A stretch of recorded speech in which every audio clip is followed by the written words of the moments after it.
तो चलो इस चैप्टर में हमें ह्यूमन कैपिटल फॉर्मेशन का बाकी बचा हुआ पार्ट कवर करना है, तो फटाफट से आगे बढ़ते हैं और कवर करते हैं। तो human capital in formation in India, ये हमारा इसका अगला टॉपिक है। इसके अंदर हमें क्या पढ़ना है, खाली नॉर्मल आगे हम पढ़ेंगे कि ह्यूमन कैपिटल इंडिया में, ह्यूमन कैपिटल की कंडीशन क्या है, ह्यूमन कैपिटल फॉर्मेशन इंडिया में कैसे हो रहा है। तो ये वाला पेज जो है इसमें ज़्यादा कुछ पढ़ने की रिक्वायरमेंट नहीं है, खाली आपको रीड करना है, एग्जाम के पर्पज से इसमें कुछ नहीं आएगा। तो इसमें ऐसा कुछ नहीं है। तो इसमें देखो हमने पीछे का इंट्रोडक्शन ले रखा है कि हमने पीछे सीखा कि ह्यूमन कैपिटल फॉर्मेशन जो है आउटकम है इन्वेस्टमेंट का एजुकेशन, हेल्थ में, on the job training, migration वगैरह में। तो पीछे पढ़ के आए हैं। वी नो, हम जानते हैं कि हमारा एक फेडरल कंट्री, इसके अंदर यूनियन गवर्नमेंट है, स्टेट गवर्नमेंट है, लोकल गवर्नमेंट है। कॉन्स्टिट्यूशन ऑफ इंडिया जो है मेंशन करता है functions to be carried out by each level of government. Constitution of India बताता है कि जितनी भी गवर्नमेंट है, चाहे सेंट्रल गवर्नमेंट है, चाहे स्टेट गवर्नमेंट है, या लोकल गवर्नमेंट, डिस्ट्रिक्ट गवर्नमेंट है, इन लोगों को कुछ काम करने होते हैं। अकॉर्डिंगली इसी according expenditure on both education and health are to be carried out simultaneously by all three tiers of the government. इसलिए ये कहा जाता है, इसमें लिखा गया है कॉन्स्टिट्यूशन में कि जो एजुकेशन और हेल्थ के ऊपर खर्चा होगा, कायदे में देखा जाए तो वो तीनों ही टीयर्स मिलके करेंगे। ठीक, एजुकेशन एंड हेल्थ के services create both private and social benefits.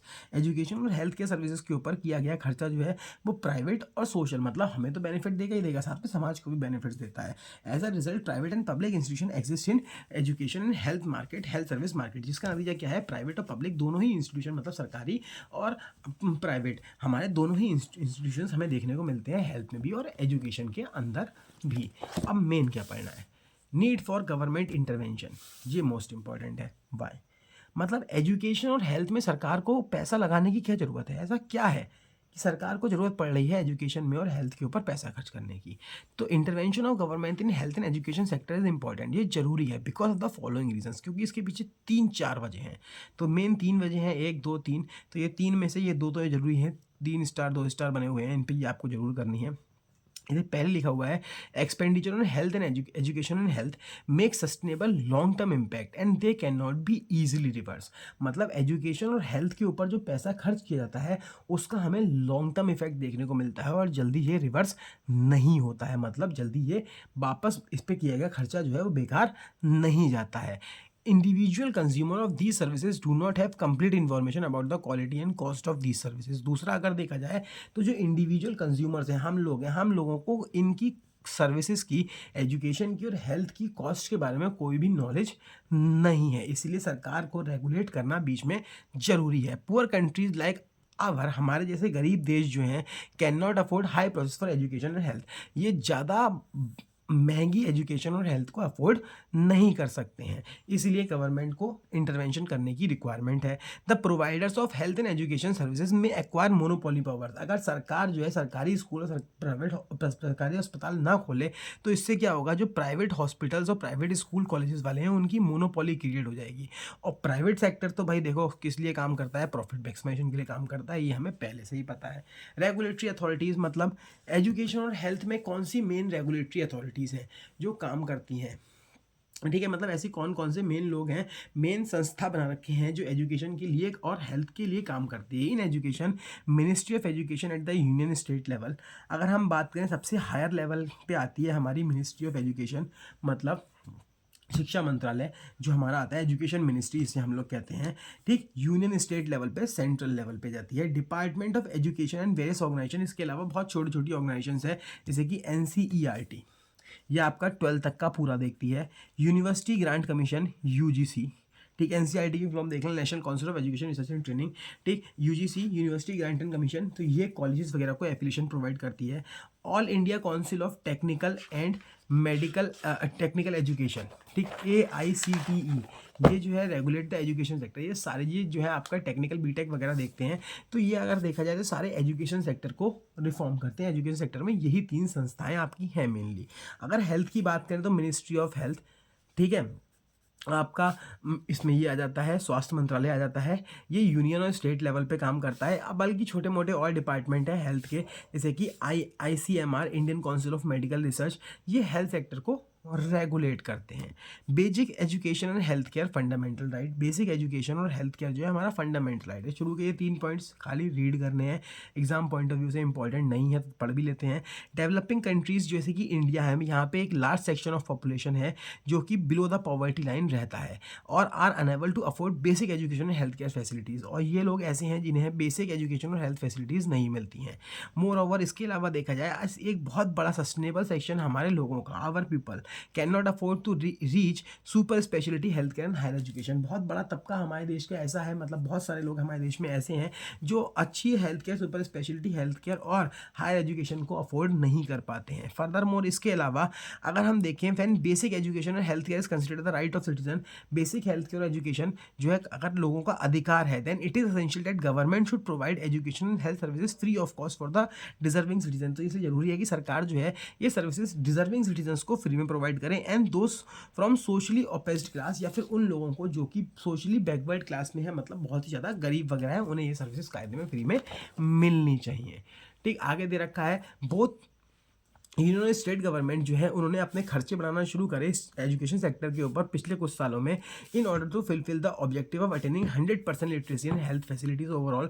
मतलब सरकार का 100% लिटरेसी और हेल्थ फैसिलिटीज़ का टारगेट है, उसे हासिल करने के लिए यूनियन और स्टेट, सेंट्रल और स्टेट दोनों ही गवर्नमेंट ने क्या करना शुरू किया, पैसा खर्च करना शुरू किया। एजुकेशन सेक्टर इन इंडिया, अब एजुकेशन के बारे में इंडिया के अंदर हमें पढ़ाया जाएगा तो ये इंपॉर्टेंट है, लेकिन वही शुरू के ये 3 पॉइंट किसी काम के नहीं है हमारे, सब खाली इंट्रोडक्शन है। एजुकेशन जो है एक एसेंशियल एलिमेंट है ह्यूमन रिसोर्स डेवलपमेंट के लिए। एजुकेशन का एक प्रोसेस, एजुकेशन जो है एक प्रोसेस है टीचिंग का, ट्रेनिंग का, लर्निंग का। इससे नॉलेज इंप्रूव होती है हमारी और स्किल्स डेवलप होते हैं। स्प्रेड ऑफ एजुकेशन इंडिया में सेटिस्फैक्ट्री नहीं है, ये हमें पहले से ही पता है। लिटरेसी रेट कंट्री का, हमारे देश का बहुत ज़्यादा कम है अगर हम बात करें। ठीक, सेंसस 2011 में जो सेंसस की रिपोर्ट आई थी उसके अकॉर्डिंग 74% पॉपुलेशन जो है इंडिया की खाली लिटरेट है और डेवलप कंट्री में 90 to 95% लोग जो हैं वो लिटरेट हमारे माने जाते हैं। ठीक, importance and objective of education. Education का फ़ायदा क्या है? एजुकेशन से समझदार जिम्मेदार नागरिक बनते हैं, पता ही है। साइंस एंड टेक्नोलॉजी, साइंस और टेक्नोलॉजी को डेवलप करने में मदद मिलती है। ठीक, facilitates use of natural and human resources of all regions of the country. Human और नेचुरल रिसोर्सेज का अच्छे से इस्तेमाल कर पाते हैं हम। Expand mental horizon of people, लोगों का मेंटल होरिजन और एटीट्यूड जो है वो बढ़ता है। एक तो सोच समझने की शक्ति बढ़ती है लोगों का, एक तरीके से मेंटल हॉराइजन बढ़ता है, लोगों की सोच बढ़ती है। ठीक, इकोनॉमिक डेवलपमेंट में मदद करता है ताकि ग्रोथ और इकोनॉमिक डेवलपमेंट में मदद करता है through greater participation of people in the process of growth and development. कैसे इकोनॉमिक डेवलपमेंट में एजुकेशन मदद करेगा? ताकि क्योंकि जितने ज़्यादा लोग पढ़ लिखे होंगे उतना ज़्यादा प्रोडक्शन में पार्ट लेंगे, देश का ग्रोथ एंड डेवलपमेंट होगा। Cultural standard of living, cultural standard of citizen, मतलब ये कल्चरल स्टैंडर्ड बढ़ाता है लोगों का। डेवलप ह्यूमन पर्सनालिटी को डेवलप करता है।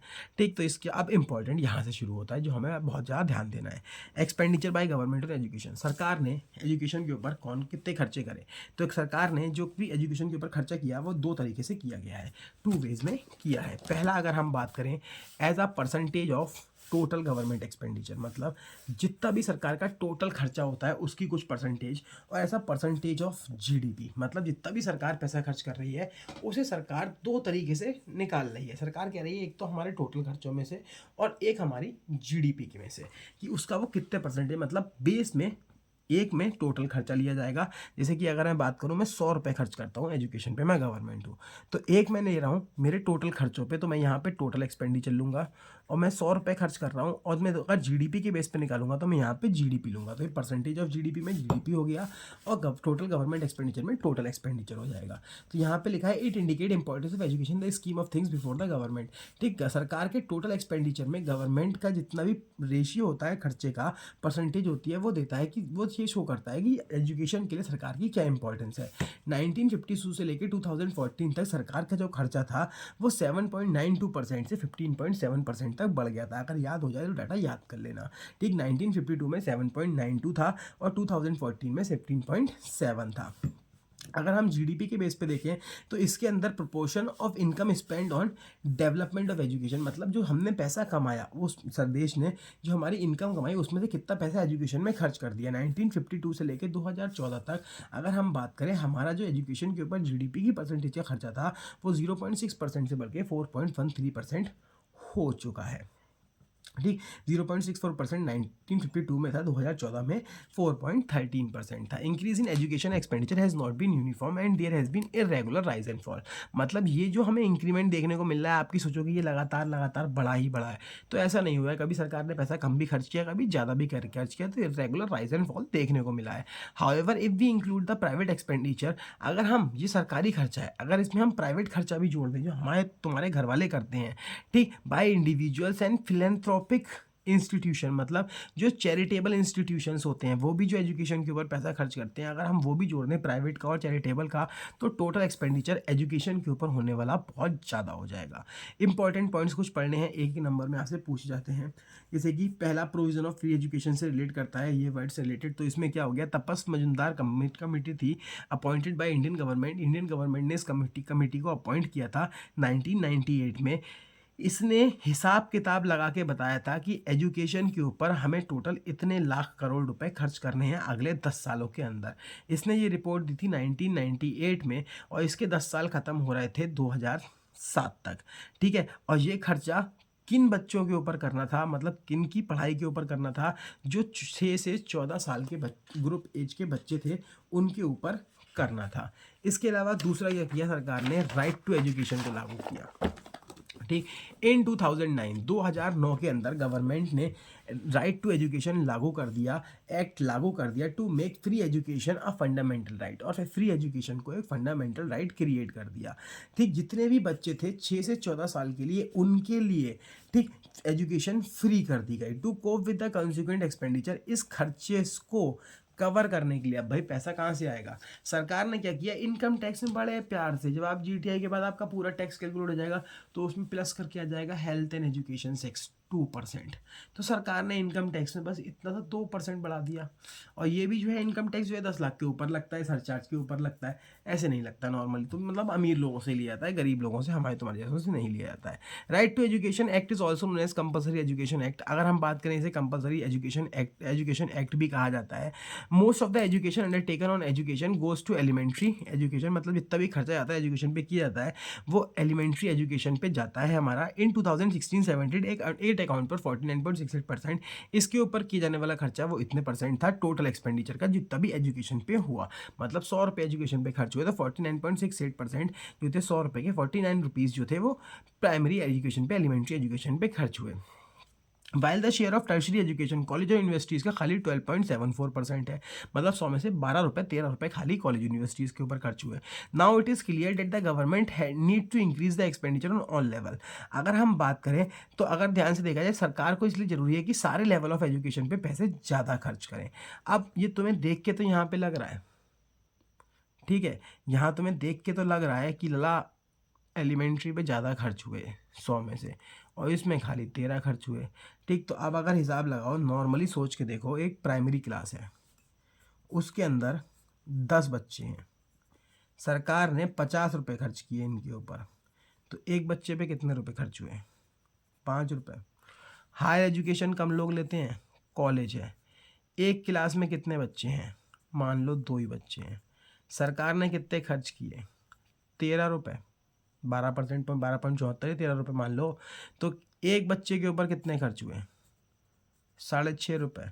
तो अब बताओ देख के पैसा किस पे ज़्यादा खर्च हो रहा है, एलिमेंट्री एजुकेशन पे या हायर एजुकेशन पे, पर पर्सन के हिसाब से देख के बताओ। तो पर पर्सन के हिसाब से अगर देखोगे तो भैया हायर एजुकेशन पे पैसा ज़्यादा खर्च हो रहा है। तो यहाँ ये लिखा है however expenditure per student is higher in tertiary education than elementary education. लेकिन जो खर्चा टर्शरी एजुकेशन में हो रहा है पर स्टूडेंट के अकॉर्डिंग अगर वो देखेंगे तो वो हायर एजुकेशन में ज़्यादा है, ना कि एलिमेंट्री एजुकेशन में। ठीक, there are great variation in education opportunities and expenditure on education. अगर हम बात करें एजुकेशन अपॉर्चुनिटीज़ में और खर्चा जो हो रहा है एजुकेशन के ऊपर, उनमें बहुत सारे वेरिएशंस हैं अमंग द स्टेट्स, मतलब अलग अलग स्टेट्स में। 2014-15 में हिमाचल प्रदेश में सबसे ज़्यादा पैसे खर्च हुए थे एक इंसान के ऊपर, मतलब पर कैपिटा अगर देखें हिमाचल प्रदेश के अंदर 34,651 रुपये खर्च किए गए एक बच्चे की एजुकेशन के ऊपर। लेकिन सबसे कम पैसा बिहार में खर्च हुआ 4,000 रुपये के आसपास एक बच्चे के ऊपर। तो ये डाटा है कुछ। एजुकेशन फाइनेंस, पैसा कहाँ से आता है, कौन लाता है, तो यहाँ लिखा है who spend and how much, कितना खर्च करता है, कौन खर्च करता है। तो भाई खर्चा करने वाले 5 लोग दे रखे हैं, यही करते हैं। State government, spending of state government lie between 10 to 30% of its total annual budget. मतलब स्टेट गवर्नमेंट का जो भी बजट होता है उसमें से सरकार 10 से 30% पैसा एजुकेशन पे खर्च करती है। स्टेट गवर्नमेंट बजट जो है वो 70% 74% होता है out of the total education budget for India. मतलब सेंट्रल का 2 तरीके का बजट, आपको बजट जो पढ़ाया गया वो यूनियन बजट पढ़ाया गया जो सेंट्रल गवर्नमेंट लेके आती है। इसके अलावा एक बजट और होता है जो स्टेट गवर्नमेंट बनाती है। ठीक, जब स्टेट गवर्नमेंट बजट लेके आती है तो स्टेट गवर्नमेंट का टोटल बजट जो होता है वो एजुकेशन बजट के बराबर होता है पूरे देश के। मतलब अगर मैं बात करूं पूरे देश का बजट 100 रुपये खर्च करने का है और उन 100 रुपये में से पूरे देश में एजुकेशन के ऊपर 10 रुपये खर्च होंगे, तो इस एक स्टेट का बजट ही कितना हो गया, 10 रुपये हो गया। और इस 10 रुपये में से वो 10 से 3 मतलब 1 से 3 रुपये खर्च कर देते हैं एजुकेशन पे, बचे 7 रुपये कहीं और खर्च करते हैं। ठीक, तो अगर हम बात करें budget amount to government budget का, जो स्टेट गवर्नमेंट का बजट है वो गवर्नमेंट बजट का 74% होता है एजुकेशन का। ठीक, अगर बात करो एजुकेशन का 74% होगा, मतलब 10 खर्च कर रहे हैं तो 10 में 7.4% होगा। ठीक, सरकार ये स्टेट गवर्नमेंट का बजट होगा। अगर बात की जाए तो सेंट्रल गवर्नमेंट ने 45,000 crore annually, that is 3% of its total annual budget. अगर हम बात करें सेंट्रल गवर्नमेंट इतना पैसा खर्च करती है जो उसकी टोटल बजट का 3% है। ठीक, अगर हम स्टेट गवर्नमेंट और सेंट्रल गवर्नमेंट के द्वारा किए गया पूरा खर्चा हम प्लस कर दें तो भी जो है हमारा वो 100% के आसपास नहीं बैठता है। पेरेंट्स की बात करें, पेरेंट्स 4 से 5% खर्च करते हैं टोटल एजुकेशन बजट का। प्राइवेट ट्रस्ट जो होते हैं वो 7% टोटल एजुकेशन बजट का। और एंडोमेंट्स मतलब जो पैसा दान उनमें मिल जाता है तो वो 3% मिल जाता है एजुकेशन के लिए हमें। ठीक, आगे दे रखा है इन एडुकेट एक्सपेंडिचर ऑन एजुकेशन, कि हमारे देश में जो पैसा खर्च हो रहा है एजुकेशन के ऊपर वो सफिशिएंट नहीं है। मतलब expenditure on education is very low as compare to desired level of education expenditure recommended by various commission. मतलब हमारे देश में बहुत सारे एजुकेशन कमीशंस बनाए गए जिन्होंने अलग अलग खर्चा बताया कि इतना इतना खर्चा करना चाहिए। जैसे अभी हम पीछे देखे आए तपस मजुमदार कमेटी, तो उसने बताया था इतना खर्चा करना है 10 साल के अंदर। ठीक है, तो ये जो था, अगर हम बात करें ये खर्चा जो रियलिटी में हुआ और जितना उन्होंने बताया उसमें ज़मीन आसमान का फ़र्क है। मतलब उनके द्वारा बताया गया खर्चा बहुत ज़्यादा था और सरकार ने खर्चा बहुत कम किया। मोर देन 50 ईयर्स एगो, 50 साल पहले की अगर हम बात करें, एजुकेशन कमीशन जब आया था 1964 और 66 में, तो उसने कहा था कि हमें अपनी GDP का 6% जो है एजुकेशन के ऊपर खर्च करना चाहिए। लेकिन करंट एक्सपेंडिचर जो है वो खाली कितना है, 4% है GDP का। मतलब जितनी भी GDP कमाते हैं उसका 6% खर्च करना चाहिए हमें, लेकिन खर्च कितना कर रहे हैं, 4% कर रहे हैं, तो 2% कम कर रहे हैं। तो ये हो गया। इसके अलावा एजुकेशन अचीवमेंट ऑफ इंडिया में एजुकेशन अचीवमेंट्स क्या हैं, तो ये 2 तरीके से पढ़े जाते हैं। एक्सपेंशन ऑफ जनरल एजुकेशन, मतलब जनरल एजुकेशन का कितना एक्सपेंशन हुआ हमारे देश में। दूसरा एजुकेशन अटेनमेंट, कि कितना एजुकेशन अटेनमेंट देखने को मिला, कितना एजुकेशन लोगों ने हासिल करी। तो अगर हम बात करें एक्सपेंशन ऑफ जनरल एजुकेशन, तो इसमें लिखा भी है below table is the sustainable progress in made in the field of education. एक टेबल है जो हमें बताती है, ये टेबल शो करती है कि हमारे देश की सरकार ने एजुकेशन के ऊपर कितना पैसा खर्च कर दिया। ठीक, तो ये हमें ये वाली टेबल ये शो करती है। तो ये टेबल देखो बता रही है साफ साफ, अगर प्राइमरी मिडिल स्कूल की हम बात करें 1950-51 में हमारे देश में 2.23 लाख मतलब 2,23,000 स्कूल हुआ करते थे। अब 12,70,000 है। Secondary senior secondary school, primary middle school मतलब कौन से हो गए, 8 तक के स्कूल मान लो। ठीक, से सीनियर सेकेंडरी स्कूल्स कौन से हो गए, 12 तक के हो गए सेकेंडरी सीनियर सेकेंडरी स्कूल। वो 7,500 हुआ करते थे, 7,400।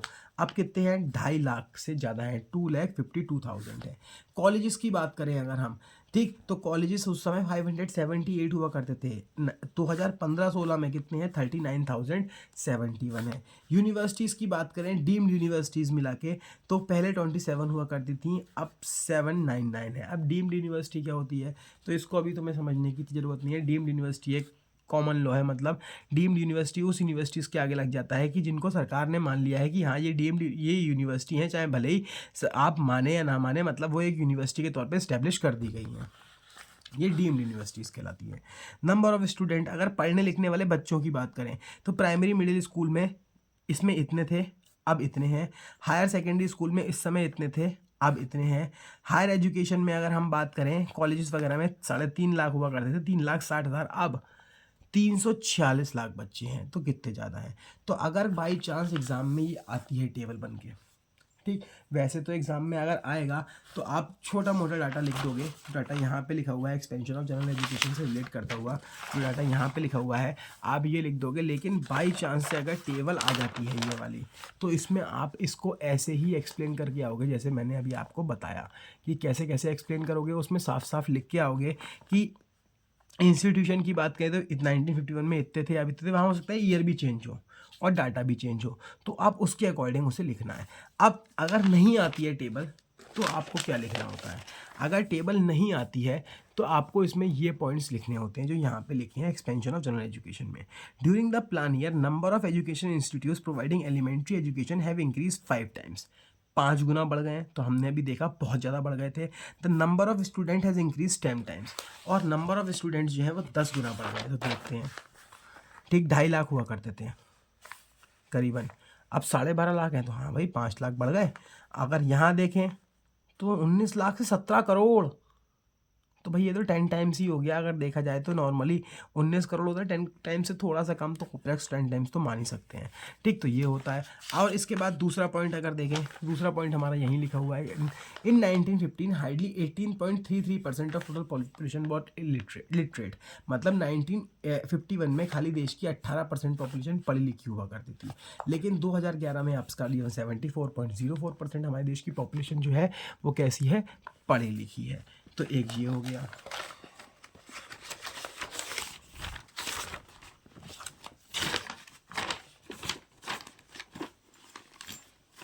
ठीक, ये है। इसके बाद आगे बढ़े तो ये आ जाता है एजुकेशन अटेनमेंट, कि एजुकेशन अटेनमेंट कैसा है हमारे देश में, मतलब हम कितनी एजुकेशन हासिल कर पाए।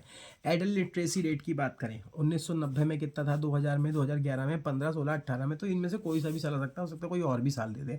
तो उन्होंने एवरेज देख लेते हैं। एडल्ट लिटरेसी रेट ये क्या होता है। एडल्ट वो लोग माने जाते हैं जो 15 साल से ज़्यादा के होते हैं। एडल्ट लिटरेसी रेट मतलब इसके अंदर वो लोग आएंगे जो 15 साल से ज़्यादा उम्र के हैं और अपनी पढ़ाई पूरी कर चुके हैं। मतलब ratio of literate adult population, पढ़े लिखे लोग इसमें अंदर आ जाएंगे। मेल्स की बात करें तो 1990 में 61% थे, बढ़ के इतने हो गए, फिर 79, फिर 81, 17-18 में तो 82 ही हो गए। फीमेल्स की बात करें 37 थी, और अगर अभी के हिसाब से देखें तो 66 हो चुकी हैं। प्राइमरी कंप्लीशन रेट मतलब percentage of relevant age group, एक पर्टिकुलर एज ग्रुप के हिसाब से कितने ऐसे बच्चे हैं, कितने ऐसे लोग हैं जो प्राइमरी एजुकेशन अपनी कंप्लीट कर चुके हैं। तो 1990 में 78 थे मेल्स में, अब 93 हैं। उस समय 61 थी, इस समय 96 हैं। यूथ लिटरेसी रेट मतलब 15 से 24 साल तक के नौजवान जो अपनी पढ़ाई पूरी कर चुके हैं। तो मेल्स में 76 थे, अब 93 हैं। फीमेल्स में 54 थे, अब 90 है। तो बस आपको यही डाटा ऐसे ही लिख देना होता है, जो डाटा एग्जीक्यूशन में दे रखा होगा उसके बेसिस पे। अब देखो यहाँ पे यही लिखा हुआ है, अगर आप इसे देखोगे, एडल्ट लिटरेसी रेट पहले इसकी definition refers to ratio of literate adult population to total population to total adult population. मतलब अगर हम जो लिटरेट एडल्ट पॉपुलेशन है उसको टोटल एडल्ट पॉपुलेशन से डिवाइड कर देंगे तो हमें उसकी परसेंटेज मिल जाएगी। उसके बाद हमें दे रखा है मेल्स में, देखो यहाँ दे रखा है कि 1990 में इतनी थी, बढ़ के इतनी हो गई, फीमेल्स में इतनी हो गई, यही लिखा है। ठीक, उसके बाद प्राइमरी कंप्लीशन रेट में रिफर्स टू पहले इसकी डेफिनेशन लिखी है। इसका मतलब percentage of student completing last year of primary school, मतलब 5th क्लास। ऐसे कितने बच्चे हैं स्कूल में जो 5th क्लास पूरी कर चुके हैं। तो मेल्स में पहले इतने थे, अब इतने हैं। फीमेल्स में इतने थे, इतने हैं। तो इसमें देखो ऐसे ही लिखा है। यूथ लिटरेसी रेट की बात करें तो इसके अंदर का मतलब हो गया प्यूपल जो 15 से 24 साल के हैं, जो कि अंडरस्टैंड कर सकते हैं, रीड कर सकते हैं, राइट कर सकते हैं simple statement in their everyday life, अपनी नॉर्मल ज़िंदगी में। मेल्स में अगर हम बात करें 76% थे 1990 में, 93 हो गए। फीमेल्स में 54 थी, अब 90 हो गई हैं। ठीक, तो ये दे रखी है। एजुकेशन स्टिल आ चैलेंजिंग प्रोपोजिशन, यहाँ दे रखा है कि एजुकेशन अभी भी अगर हम बात करें हमारे देश के लिए एक बहुत बड़ा चैलेंज माना जाता है। क्यों माना जाता है। लार्ज नंबर ऑफ इलिटरेट, मतलब अगर हम इंडिया की बात करें, हमारे देश में जितने इलिटरेट पीपल हैं कोई कोई देश ऐसे हैं उनकी पूरी पॉपुलेशन ही इतनी है। ठीक है, यही चीज़ यहाँ लिखी है, इंडिया है the largest number of illiterate in the world. India में सबसे ज़्यादा इलिटरेट है, अनपढ़ लोग हैं दुनिया में। प्रेजेंटली करीबन 33 करोड़ लोग हमारे देश में अनपढ़ हैं, ठीक, जो इलिटरेट हैं, which even exist the total population of most the countries in the world. और इस देश में, दुनिया में बहुत सारे देश हैं जिनकी पॉपुलेशन ही 36 करोड़ है, ये 36 करोड़ से ही कम है। ठीक, आगे देखते हैं, इन एडुकेट वोकलाइजेशन, अगला पॉइंट है, ये क्या होता है, मतलब एजुकेशन कंटिन्यू है large degree oriented throwing millions of educated youth down to the corridors of employment action. मतलब अगर हम इंडिया में एजुकेशन की बात करें, ये लार्जली जो है डिग्री ओरिएंटेड है। डिग्री ओरिएंटेड मतलब पढ़ाई लिखाई में स्किल्स डेवलप नहीं हो रहे हैं, खाली लोग डिग्री ले रहे हैं बच्चे और पास आउट करते हैं, रटन विद्या के ऊपर है। इन 2011-12 की अगर हम बात करें, एनएसएसओ के डाटा के अकॉर्डिंग जो अनएम्प्लॉयमेंट का रेट है इंडिया के अंदर ग्रेजुएट यूथ में, मतलब पढ़े लिखे जो नौजवान हैं, रूरल एरियाज़ में 19% अनएम्प्लॉयड है और अर्बन एरियाज़ में 16% है। और the rate of unemployment among female graduate, females graduate की बात करें तो नियरली 30% है। जेंडर बाइस ये देखने को मिलता है, मतलब enrolment ratio is relatively low for female candidates, मतलब जो एनरोलमेंट रेशियो है फीमेल कैंडिडेट्स का वो बहुत कम है और उनका ड्रॉप आउट रेशियो भी बहुत ज़्यादा है। मतलब जो लड़कियों का स्कूल में दाखिला होने का रेशियो संख्या बहुत कम है और लड़कियों को बीच में पढ़ाई छुड़वा भी जाती है, ये भी बहुत ज़्यादा है। It is important to promote education among women to improve the economic dependence and social status. और ये जरूरी है कि एजुकेशन को औरतों के अंदर या लड़कियों के अंदर बढ़ावा दिया जा सके ताकि वो इकोनॉमिक इंडिपेंडेंस और सोशल स्टेटस वगैरह हमारे देश का अच्छा हो सके। अगला दे रखा है लो रूरल एक्सेस, ठीक, there is a despite high degree of disparity in access of education, मतलब एजुकेशन में डिस्पैरिटी देखने को मिलती है। अर्बन एरियाज़ में जो है अगर ध्यान से देखें तो ज़्यादा लोगों को एजुकेशन मिल पाती है रूरल एरियाज़ के मुकाबले, मतलब access of level of education is conceptually low for rural areas as compare to urban population, मतलब अर्बन पॉपुलेशन के पास ज़्यादा एजुकेशन अपॉर्चुनिटीज़ होती हैं रूरल एरियाज़ के लोगों के मुकाबले। प्राइवेटाइजेशन, कमर्शियलाइजेशन ऑफ एजुकेशन की वजह से प्राइवेटाइजेशन ऑफ एजुकेशन जो है एक बहुत ही सीरियस समस्या है। इसकी वजह से एजुकेशन क्या हो रही है, महंगी होती जा रही है और महंगी एजुकेशन की वजह से रिच और पुअर सेक्शन में सोसाइटी में गैप क्रिएट हो रहा है हमारा। ठीक, आगे दे रखा है लो गवर्नमेंट एक्सपेंडिचर, मतलब सरकार भी खर्चा नहीं कर रही है। Government has failed to fulfil the, यहाँ पे लिखना fulfil the recommendation of education commission spending 6% of GDP on education. मतलब हमने एजुकेशन कमीशन के बारे में पढ़ा था 1966 में, उसने रिपोर्ट निकाली थी, इसमें कहा था कि 6% जीडीपी पे उसे खर्च करना है पैसा, सरकार नहीं कर पा रही है। एक्चुअल एक्सपेंडिचर जो है वो 4 से 5% है खाली, तो एक ये भी हमारे आगे समस्या है। इसके बाद अगर हम देखें future aspects in education sector, education sector में भविष्य में फ्यूचर कैसा है। Education for all still a distant dream, मतलब हमारे देश में हमारा सपना है कि 100% लिटरेसी का, ये बहुत दूर है अभी। In 1950 directives of constitution direct that government should provide free and compulsory education for all children up to the age of 14। ठीक, 1950 में कॉन्स्टिट्यूशन ने ये डायरेक्ट किया था कि सरकार जो है कंपलसरी और फ्री एजुकेशन प्रोवाइड करेगी सारे बच्चों को 14 साल तक की उम्र के हैं। लिटरेसी रेट बोथ एडल्ट के और एज वेल एज यूथ के हैव इंक्रीज, दोनों में इंक्रीमेंट देखने को मिला है। However the absolute number of illiteracy is still as much as India's population was at time of independence. लेकिन अगर हम नंबर ऑफ एब्सोल्यूट इलिटरेट्स की बात करें, मतलब ऐसे इंसान जो पढ़ना लिखना बिल्कुल ही नहीं जानते हैं, वो आज़ादी के टाइम पे भी उतने थे और अभी भी उतने ही हैं। ठीक, gender inequality better than before, मतलब जेंडर इनइक्वालिटी पहले से अच्छी हुई है। Difference in literacy rate between male and females are narrowing, मतलब पहले लड़कियों को कम पढ़ाया लिखाया था लेकिन अब जो है ये गैप कम होने लगा है। It indicate a positive development in gender equity. ठीक, इससे पॉजिटिव डेवलपमेंट देखने को मिल रहा है जेंडर इक्विटी में। Women education need to be promoted, women education जो है वो प्रमोट करने की जरूरत है। क्यों? टू इम्प्रूव इकोनॉमिक इंडिपेंडेंस, ताकि इकोनॉमिक इंडिपेंडेंस को बढ़ावा दिया जा सके, and social status of women, women's के सोशल स्टेटस को भी बढ़ावा दिया जा सके। Women education makes a favourable impact on fertility rate and health care of women and children. Women education जो है उसका एक फेवरेबल इम्पैक्ट पड़ता है फर्टिलिटी रेट के ऊपर भी और हेल्थ केयर ऑफ वुमेन और बच्चों के ऊपर भी, मतलब अपने बच्चों को और अपना खुद का भी ध्यान रख पाती हैं, इससे फर्टिलिटी रेट के ऊपर भी असर पड़ता है। ठीक, higher education a few facts, ये क्या है? Indian government pyramid is steep, Indian education pyramid is steep indicating lesser and lesser number of people reaching as higher education level. मतलब इंडिया का जो एजुकेशनल पिरामिड है वो बहुत स्टीप है, बहुत ही कम लोग हैं जो हायर एजुकेशन को हासिल कर पाते हैं। ठीक, एज पर एनएसओ के डाटा के अकॉर्डिंग 2011-12 में जो अनएम्प्लॉयमेंट रेट था, ठीक, the unemployment rate of unemployment the rate of unemployment आएगा, sorry, the rate of unemployment among youth males who studied graduation and above in rural areas was 19%। मतलब गाँव के अंदर ऐसे युवाओं का रेट जो कि ग्रेजुएशन कर चुके हैं लेकिन अभी भी अनएम्प्लॉयड है, वो 19% था।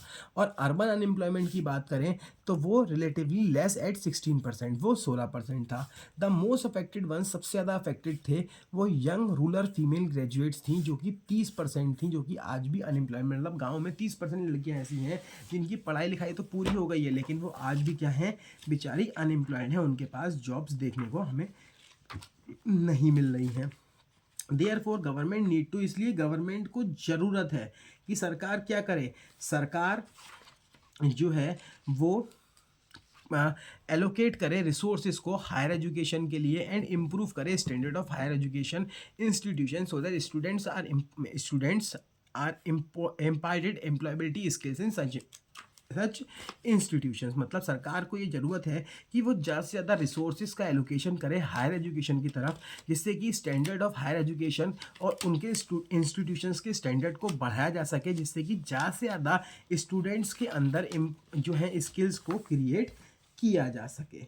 तो अब इसमें हम पास्ट ईयर्स क्वेश्चंस देख लेते हैं फटाफट से, कौन कौन से आए हैं। तो यहाँ से देखते हैं 3 नंबर में पहला ये क्वेश्चन आया 2023-24 में। Raviya was initially working as an office clerk in a firm. Raviya जो था एक ऑफिस क्लर्क है, फर्म में काम करते, तो केस बेस्ड क्वेश्चन है। In the pursuit to attain a higher position and income, ठीक, उसे हायर पोजीशन और इनकम हासिल करनी थी, हासिल करने की इच्छा में, ऐसे कह सकते हो, इच्छा में she attend the few on the job training, उसने कुछ ऑन द जॉब ट्रेनिंग्स ली, सेशंस लिए। The session contribute positively to her skill and expertise, इससे उसको जो है अगर हम देखें स्किल और एक्सपर्टाइज में काफ़ी फायदा मिला।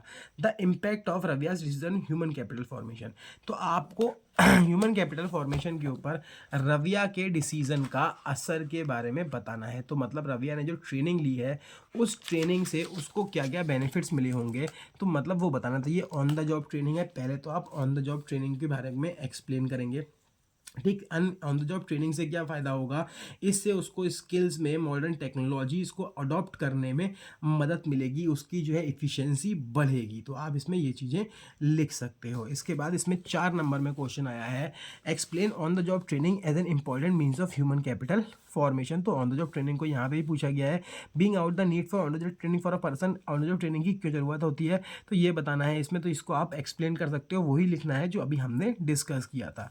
स्टेट रीजंस देने हैं, rising population is not the cause of for quality of human capital formation, जो राइजिंग पॉपुलेशन है वो एक कॉज नहीं है quality of human capital formation के लिए, फॉल्स। जबकि हमने पीछे पढ़ा ह्यूमन कैपिटल फॉर्मेशन की समस्या है राइजिंग पॉपुलेशन, जितनी ज़्यादा पॉपुलेशन बढ़ती जाएगी रिसोर्सेज की डिमांड उतनी ज़्यादा बढ़ती जाएगी, रिसोर्सेज उतने कम होते जाएंगे, जिसकी वजह से अगर हम बात करें जो कैपेबिलिटीज़ हैं लोगों की नॉलेज और स्किल्स को एक्वायर करने की, वो कम होती चली जाएंगी। Higher productivity and production are outcome of the investment in human resource. हाँ, ये बात सही है, ठीक, इन्वेस्टमेंट होगी ह्यूमन कैपिटल में, से स्किल नॉलेज बढ़ेगी, ठीक है, तो उससे भाई प्रोडक्टिविटी भी इंक्रीज होगी, ये तो हमें पता ही है। आगे देख लेते हैं, यहाँ पे भी केस बेस्ड क्वेश्चन ही इससे देखने को मिल रहे हैं ज़्यादातर। 6 नंबर में भी 19-20 में ये क्वेश्चन पूछा गया है, in spite of the increase in health expenditure Indian health system is an ailing system itself. मतलब अगर हम बात करें जो पब्लिक हेल्थ फैसिलिटीज़ खर्चा बढ़ा रही है सरकार इंडियन हेल्थ सिस्टम में, उससे अपने आप हेल्थ, और ये अब जो है हमारा अगर हम बात करें तो ये हमारा अब सिलेबस में नहीं है, आपका खाली एजुकेशन रह गया है, पहले ये हेल्थ में हुआ करता था। तो ये पुराना क्वेश्चन है, इसे कट आउट कर दो, कोई दिक्कत वाली बात नहीं है, ठीक। आगे ह्यूमन डेवलपमेंट और ह्यूमन कैपिटल वगैरह के ऊपर क्वेश्चन दे रखे हैं, 4 नंबर में दे रखे हैं। Human capital and human development one and the same thing, same चीज़ें हैं, नहीं, ये सिमिलर लगते हैं लेकिन अलग अलग हैं। क्यों? क्योंकि ह्यूमन कैपिटल कंसिडर करता है कि एजुकेशन और हेल्थ जो है वो खाली एक जरिया है जिससे प्रोडक्टिविटी और जीडीपी को बढ़ाया जा सकता है, लेकिन ह्यूमन डेवलपमेंट कहता है कि ह्यूमन एजुकेशन और हेल्थ जो है वो ह्यूमन वेलबींग के लिए ज़रूरी है। दूसरा, India has a poor stock of technical man power, India के पास जो है टेक्निकल मैन पावर की कमी है। गिवन स्टेटमेंट सही नहीं है, इंडिया के पास हमारी साइंटिफिक और टेक्निकल मैन पावर की कोई कमी नहीं है। India has a number of steps to improve the qualitative and ensure that they are optimally utilise, लेकिन हमारे यहाँ हाँ उनका यूटिलाइजेशन अच्छे से नहीं हो पा रहा, तो हमें उन ऐसे कदम लेने की ज़रूरत है कि हम जो है इनको सही से यूटिलाइज कर पाएँ। आगे हमें इसमें भी क्वेश्चन दे रखा है, human capital formation give birth to innovations and invention and technological improvement. तो ये भी हम पढ़ के आए, हाँ देता है। ठीक, trace the relationship between human capital and economic growth. तो ह्यूमन कैपिटल और इकोनॉमिक ग्रोथ के बीच में आपको एक तरीके से रिलेशनशिप बताना है, तो इसमें बता सकते हो कि हाँ ये स्टेटमेंट सही है। ठीक, ह्यूमन कैपिटल से क्या होगा, हमेशा जो है इनोवेशंस, इन्वेंशन और टेक्नोलॉजिकल इंप्रूवमेंट्स को जन्म मिलेगा। ठीक, ये तो है ही है। इससे क्या होगा, प्रोडक्टिविटी बढ़ेगी फिजिकल कैपिटल की, हम उसको अच्छे से इस्तेमाल कर पाएंगे, इनोवेटिव स्किल्स हमारे अंदर डेवलप हो पाएंगे, higher rate of participation and equality आएगी हमारी, ब्रिंग पॉजिटिव आउटलुक, हमारा आउटलुक चेंज हो जाएगा। तो ये सब देखने को मिलेगा। How does investment in human capital contribute to growth of economy. Investment जो है वो कैसे ग्रोथ करेगी, तो ये हमें इसमें इंपॉर्टेंस लिखनी है। ठीक, तो इंपॉर्टेंस आप इसमें लिख सकते हो। ठीक, ये हो गया। उसके बाद यहाँ पे डिफरेंस पूछा है, लेकिन ये एग्जाम का नहीं पूछा है, लेकिन हो सकता है बाई चांस पूछ ले। तो ये हमारा, अगर हम बात करें इसका तीसरा टॉपिक आता है एजुकेशन के बारे में, क्वेश्चंस पूछे जाते हैं। एजुकेशन की अगर हम बात करें तो एजुकेशन में दे रखा है, education economist believe that India should spend at least 6% of its GDP on education. तो एजुकेशन कमीशन ने कहा था 1996 में, हमने यहाँ पे ये भी बात, यहाँ पे यही बात लिखी, how far India has been achieve. तो इंडिया इसमें कितना पहुंची, तो हम खाली 4.1% ही खर्च कर पा रहे हैं, ज़्यादा खर्च नहीं कर पा रहे हैं, कम खर्च कर रहे हैं। सरकार ने फ्री एजुकेशन के प्रोविजंस तो डिसाइड किए थे, लेकिन वो पूरे नहीं हो पाए। तपस्विंदर कंट्री ने भी कुछ खर्चा बताया था, वो आपको याद करना पड़ेगा, लेकिन सरकार उतना भी नहीं कर पाई। इसके अलावा फ्री एजुकेशन का सरकार ने 600 साल के बच्चों को देने के लिए प्रोविजंस बनाए हैं, लेकिन जीडीपी का 6% हम अब भी खर्च नहीं कर पा रहे हैं, मात्र 4% कर पा रहे हैं। तो इसके अंदर हम यही सब चीज़ें लिख देंगे। इसके अलावा